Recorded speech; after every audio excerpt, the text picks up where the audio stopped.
এটা হলো এমআরকে bricks, এমআরকে bricks 2।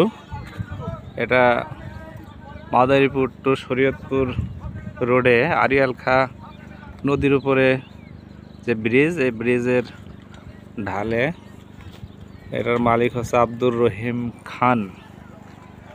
দেখেন নদী অববাহিকা অর্থাৎ রিভার ক্যাচমেন্ট এরিয়া দখল করে এরা এই যে এখানে ইট শুকানোর কার্যক্রম পরিচালনা করে।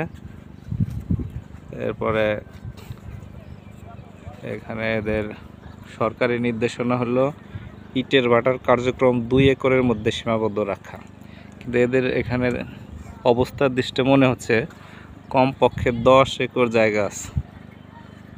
তো আজকে আমরা এখানে মোবাইল কোর্টে আসছি, মাদারীপুর জেলা প্রশাসনের নেতৃত্বে মোবাইল কোর্ট পরিচালিত হচ্ছে ফায়ার সার্ভিসের টিম কর্তৃক।